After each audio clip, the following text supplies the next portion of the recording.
I think by now it's common knowledge that the Nintendo Wii U has been a complete and utter disaster, from managing to sell a lot less than its predecessor, the Nintendo Wii did, to also having third parties dump this system like crazy.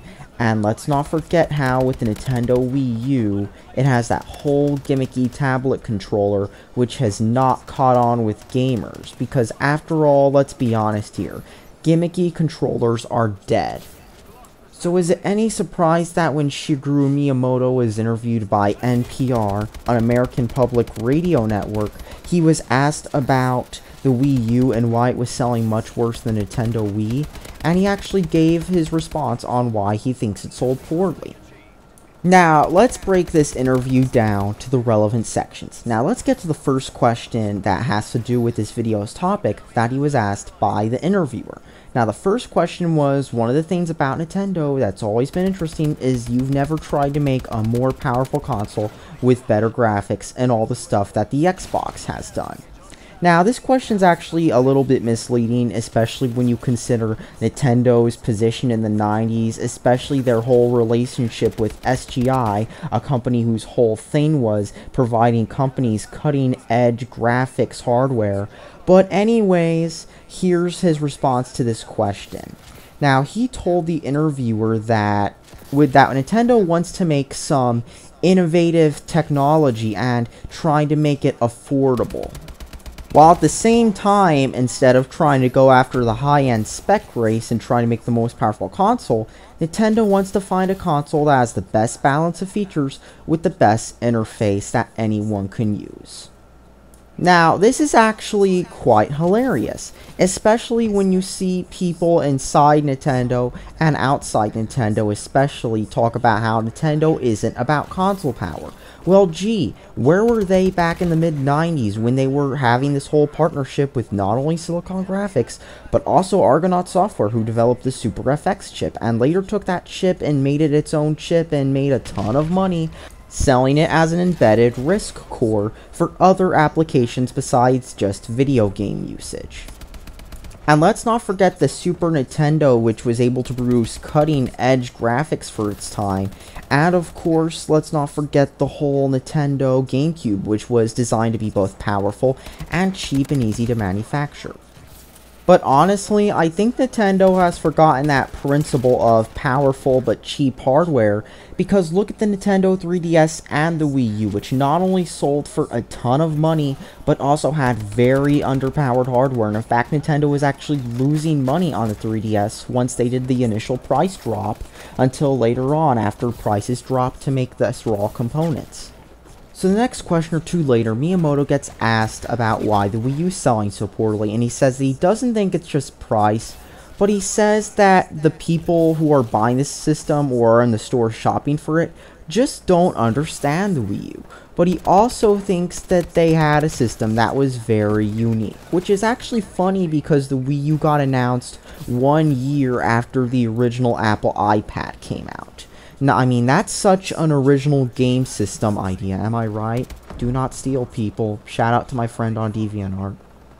But not only did Miyamoto say that after the Wii U they were hoping their next system would be a very big hit, but he also talked about how with their new Wii U games, instead of trying to back away from the gimmicks that don't work like what Microsoft did with Kinect, they're trying more touchscreen gamepad gimmicks like with Super Mario Maker and using the touchscreen to design levels, and Star Fox Zero, where you have the big screen and gamepad displaying similar screens but different, giving, as one GameSpot reviewer said, an awkward control scheme.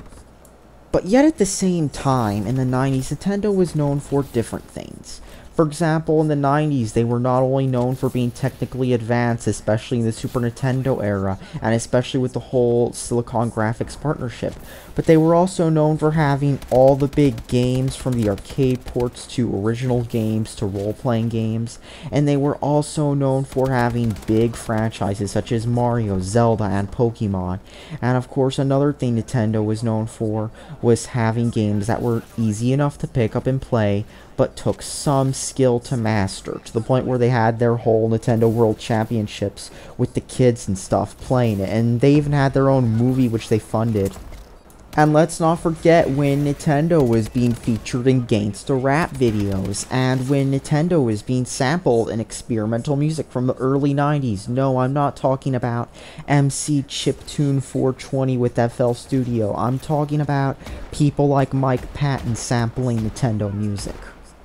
And yet, when you think of Nintendo and popular culture, what do you think of? Modern day Nintendo with the Wii U and 3DS? Or do you think of Nintendo back in their glory days when they were the cool kids gaming system and every cool kid in the block had one?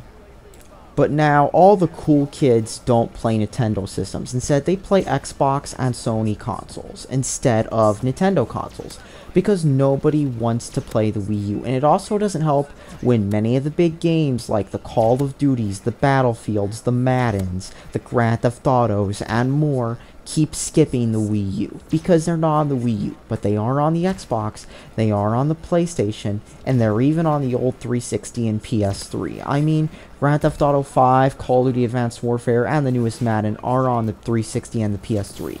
You know what system they're not on? The Nintendo Wii U. So in the end, let me just clarify the whole point I'm trying to make here this whole time. If Nintendo is, well, trying to actually hit it out of the park next time with their next system, here's the thing. How would fewer controller gimmicks, more powerful hardware, more modern features, and of course more third party harm them? I mean, in the 90s, they were just like that and they were prospering. But now in the year 2015, Nintendo has fallen flat, and they don't have what gamers and consumers want. So if Nintendo just provides what consumers want, how would it harm Nintendo's creativity when it comes to making games? Well, the creativity is debatable, but considering how many people are buying Nintendo games anyways, and buying the systems just for Nintendo games, I mean, you can look at the game sales charts yourself. Considering how many people buy Nintendo systems just to play Nintendo games and not any third-party games whatsoever, how would Nintendo's first-party games be harmed by having more powerful hardware? I mean, just look at how Star Fox on the Wii U looks, or Xenoblade Chronicles X. I mean, sure, Star Fox for the Wii U runs at 60 frames a second, but it looks like a Sega Model 3 game, and the Wii U is supposed to be a next-gen system. And a Xenoblade Chronicles X, that looks like a 360 game. Sure, it has this uber huge map apparently, but yet the game looks so dull and bland. I mean, maybe if it was on more powerful hardware, it would look better, and you could actually see the game be designed to its full advantage. I mean, let's be honest here. How would it harm Nintendo? That's all I have to say. Thanks for watching. Subscribe for more.